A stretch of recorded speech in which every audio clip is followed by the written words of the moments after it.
কাজল হয়ে উড়লে হাওয়ায় তোর। Hello guys, welcome back to my channel. তো বন্ধুরা, আপনারা সবাই কেমন আছেন? আশা করছি আপনারা সবাই খুব ভালো আছেন। তো আমিও খুব ভালো আছি। আজকে আমি আপনাদের জন্য আবার এক নতুন গানের ওপর ভিডিও নিয়ে চলে এলাম, বেঙ্গলি রোম্যান্টিক সঙের ওপর। তো এই ভিডিওটি আপনারা প্রিভিউ দেখে নিশ্চয়ই বুঝে গেছেন যে কীরকম হতে চলেছে। তো এরকম সেম ভিডিও যদি ক্রিয়েট করতে চান আপনারা, তাহলে স্কিপ না করে এই ভিডিওটি সম্পূর্ণ দেখতে থাকুন। চলুন আর বেশি দিন না করে ভিডিওটি শুরু করছি। তার আগে বলে রাখি, এই ভিডিওটি ক্রিয়েট করার জন্য যে সমস্ত মেটেরিয়ালগুলো প্রয়োজন হবে সে সমস্ত মেটেরিয়াল পেয়ে যাবেন আপনারা আমার এই ভিডিও ডেসক্রিপশন, ওখান থেকে ইম্পোর্ট করে নেবেন। এবং আপনারা যদি আমার এই চ্যানেল নতুন হয়ে থাকেন, চ্যানেলটিকে সাবস্ক্রাইব করে পাশে থাকা বেল আইকনটি অল করে দেবেন। তো চলুন আর বেশি দিন না করে ভিডিওটি শুরু করা যাক। তো এই ভিডিওটি ক্রিয়েট করার জন্য প্রথমে এখানে এরার মোশন অ্যাপ্লিকেশনে ফুল প্রজেক্ট যেটি রয়েছে, ফুল প্রজেক্টটিকে ওপেন করে নেবেন। ফুল প্রজেক্টটিকে ওপেন করার পর আপনাদের কী করতে হবে, আপনাদের এখানে জাস্ট ফটো অ্যাড করে সেভ করলেই ব্যাস ভিডিও কমপ্লিট। এফেক্ট তো লাগানো রয়েছে, ফটোগুলিকে জাস্ট চেঞ্জ করে দিতে হবে।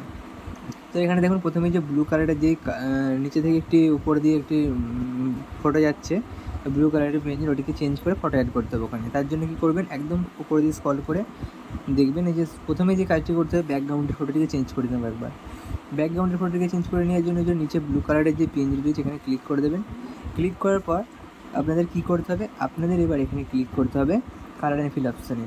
তারপর আবার এই পিএনজি অপশানে ক্লিক করে আপনারা পছন্দ মতো এখানে ফটো অ্যাড করে দেবেন। তো আমি পছন্দ মতো এখানে ফটো অ্যাড করে দিচ্ছি আপনাদেরকে দেখানোর জন্য। সাপোজ আমি এই ফটোটি অ্যাড করে দিলাম, পছন্দ মতো এই ফটোটি অ্যাড করে দিলাম। দেখুন ব্যাকগ্রাউন্ডের ফটোটি চেঞ্জ হয়ে গেছে। এবার এই যে ছোটো যে ছবিটি রয়েছে, ছোটো করা ওই ছোটো ছবিটি রাউন্ড আকারের ওই ছবিটিকে চেঞ্জ করতে হবে, যেটি নিচে থেকে ওপর দিক দিয়ে যাচ্ছে। সেটিকে চেঞ্জ করার জন্য এই যে ডিপি পিক লেখা রয়েছে, ডিপি পিক এখানে ক্লিক করবেন। করার পর এডিট গ্রুপে ক্লিক করবেন। করার পর এটিকে লেফট রাইট করার পর দেখবেন এই যে পিএনজিটি রয়েছে, এটিকে আপনাদেরকে চেঞ্জ করতে হবে। চেঞ্জ করার জন্য সেম পিএনজিটির উপর ব্লু কালারের পিএনজিটির উপর ক্লিক করবেন। ক্লিক করার পর কালার অ্যান্ড ফিল ক্লিক করে অপশানটিতে ক্লিক করে আপনারা একটি পিএনজি অ্যাড করে নেবেন। তো আমি সাপোজ এই পিএনজিটি অ্যাড করে নিয়েছি। এবার এখানে আপনাদেরকে মুভমেন্ট ট্রান্সফার ক্লিক করে অ্যাডজাস্ট করে দেখাবো। এখানে অ্যাডজাস্ট করে নেবেন। অ্যাডজাস্ট হয়ে গেছে, এবার ব্যাকে চলে যাবেন। ব্যাকে গিয়ে এখানে আপনারা দেখবেন, এই দেখুন ব্যাকে চলে গেলেন। এবার আপনাদের কী করতে হবে, দেখুন এই যে লেয়ারটি, নিচের লেয়ারটি বড় হয়ে গেছে। তো বড় হয়ে গেছে, এখান পর্যন্ত কাটতে হবে লেয়ারটিকে। তো এখান পর্যন্ত, তো এই যে বিটটি রয়েছে 16.9 এখান পর্যন্ত কাটতে হবে। তার জন্য এবার এখানে ক্লিক করবেন, এখানে ক্লিক করে দেবেন। তো কেটে দেবেন, সরি এখান পর্যন্ত কাটতে হবে আপনাদেরকে। দেখুন এই যে এই বিটটা রয়েছে, এই যে বিটটা এখান পর্যন্ত কেটে নেবেন, এখানে কেটে নেবেন। এখানে পর্যন্ত কেটে নেওয়ার পর আপনারা কী করবেন, এই দেখুন এখানে পর্যন্ত লেগে যাবে। আর কিছু করতে হবে না। এরপর এখানে যে ফটোগুলি রয়েছে, ফটো অ্যাড, এগুলিকে আপনাদেরকে চেঞ্জ করতে হবে। চেঞ্জ করার জন্য গ্রুপ 2 যেখানে লেখা রয়েছে, গ্রুপ 2 এখানে ক্লিক করবেন। করার পর এডিট গ্রুপে ক্লিক করবেন। করার পর এখানে দেখবেন আবার এখানে একটি পিক বলে গ্রুপ আছে, যে পিক গ্রুপ যেটা আছে এখানে ক্লিক করে দেবেন। এরপর এডিট গ্রুপ আছে, এখানে ক্লিক করে দেবেন। দেখুন এরকম শো হবে। আপনাদের এবার এখানে থেকে ছবিটিকে চেঞ্জ করে দিতে হবে। সেমভাবে এখানে ছবিটিকে চেঞ্জ করে দেবো আমি। চেঞ্জ করে দেওয়ার পর এখানে ছবিটিতে একবার ক্লিক করে মুভমেন্ট ট্রান্সফারে ক্লিক করে আপনারা এখানে অ্যাডজাস্ট করে নেবেন। অ্যাডজাস্ট করে নিয়েছি, দেন ব্যাকে চলে যাব। ব্যাকে চলে যাওয়ার পর দেখুন এটি একটু বড়ো সাইজ হয়ে গেছে। এখানে আপনাদেরকে এখান পর্যন্ত কাট করে নিতে হবে। এখানে কাট করে নিয়েছি। তো এবার দেখুন এখানে যে গ্রুপটি 2 এটি ছোটো হয়ে গেছে। এবারে কী করবেন, আপনারা এখানে চলে আসবেন। আসার পর গ্রুপ 2টির উপর ক্লিক করে এই যেখানে ক্লিক করে দেবেন, তাহলেই হয়ে যাবে।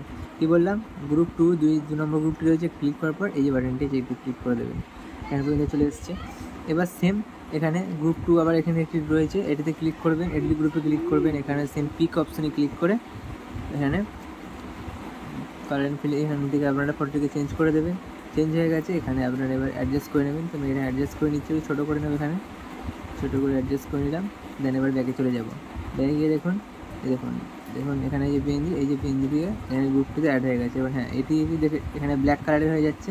এটিকে আপনারা ঠিক করবেন কীভাবে, এখানে ক্লিক করবেন, গ্রুপটিতে ওপর আবার ক্লিক করবেন। ক্লিক করার পর এডিট গ্রুপে ক্লিক করবেন। করার পর দেখুন এখানে এই যে পিকটি ছোটো হয়ে যাচ্ছে, ছোটো হয়ে গেছে। এখানে বড় করার জন্য পিক যে গ্রুপটি রয়েছে এটিতে ক্লিক করে এই অপশানটিতে ক্লিক করে দেবেন, তাহলে এখানে পিকটি বড় হয়ে যাবে। দেখুন এবার অ্যাডজাস্ট হয়ে গেছে। তো এইভাবে আপনারা সমস্ত ফটো অ্যাড করে দেবেন। সমস্ত ফটো এখানে অ্যাড করে দেওয়ার পর এবারে যে লাস্ট যে এই ফটোটি রয়েছে, এই যে ফটো অ্যাড লেখা রয়েছে, এখানে ক্লিক করবেন। করার পর এই যে কালার অ্যান্ড ফিলে ক্লিক করে এখান থেকে আপনারা আবার একটি ফটো চেঞ্জ করে দেবেন। সবসময় এখানে এই ফটোটি অ্যাড করে দিচ্ছি। এখন অ্যাড করে দিচ্ছে, এখন অ্যাড হয়ে গেছে। তো ভিডিওটি রেডি হয়ে গেছে। আবার একবার না হয় বলে দিচ্ছি আপনাদের গ্রুপে চেঞ্জ ব্যাপারে। তো গ্রুপটি যে কোনো একটি গ্রুপ ওখানে ওপেন করবেন। ওপেন করার পর এডিট গ্রুপ ওপেন করবেন। ওপেন করার পর আবার একটি গ্রুপ ওপেন হবে এখানে। দেখতে পাচ্ছেন গ্রুপ, এই যে গ্রুপ দুটি রয়েছে এখানে। পিক যে গ্রুপটি রয়েছে, যে নিচের দিক থেকে 2 নম্বর, এই পিক গ্রুপে ক্লিক করবেন, এডিট গ্রুপে ক্লিক করবেন। এখান থেকে আপনারা চেঞ্জ করে দেবেন। চেঞ্জ করে দিচ্ছে এখানে, সাপোজ এই ফটোটি অ্যাড করে দিচ্ছি, চেঞ্জ করে দিয়েছি। দেন ব্যাকে চলে যাবেন। ব্যাকে গিয়ে এখানে দেখবেন ঠিক আছে, কিন্তু ব্যাকে গিয়ে দেখবেন এখানে দেখবেন ছবিটি লাস্টের দিকে বন্ধ হয়ে গেছে। দেখুন এখানে স্ক্রিনে শো হচ্ছে লাস্টের দিকে, সেখানে মার্ক করে দিচ্ছি আমি। এখানে ছবিটি দেখুন শো হচ্ছে না, কিন্তু ওখানে দেখাচ্ছে শো, এখান পর্যন্ত শো হচ্ছে, এখান থেকে আর শো হচ্ছে না লাস্টের দিকটায়। কী করবেন, আবার সেই গ্রুপটিকে ওপেন করবেন। ওপেন করবে, এই দেখুন এখানে বড় ছোটো হয়ে গেছে, ছোটো দিকে এখানে বড় করে দেবেন। দেখুন এবার শো হচ্ছে, দেখুন এই দেখুন বিট পর্যন্ত শো হচ্ছে। এবার আপনারা ছবিটি অ্যাড করে ভিডিওটি রেডি করে নেবেন। এবার ভিডিও রেডি হয়ে যাওয়ার পর ভিডিওটিকে সেভ করার জন্য ওপরে সেটিং অপশানে বা সেভ অপশানে ক্লিক করে নিচে এক্সপোর্ট অপশানে ক্লিক করে দেবেন। তারপর কিছুক্ষণ ওয়েট করবেন, দেখবেন ভিডিওটি আপনার গ্যালারিতে সেভ হয়ে গেছে। তো বন্ধুরা, এই ভিডিওটি আপনাদের কেমন একটু কমেন্ট করে জানাবেন। ভিডিওটি ভালো লেগে থাকলে বন্ধুদের সাথে শেয়ার করে ভিডিওটি দেখুন, লাইক দিয়ে দেবেন। তো চলুন দেখা হচ্ছে নেক্সট ভিডিওতে। ততক্ষণের জন্য সুস্থ থাকবেন, ভালো থাকবেন, বাই বাই।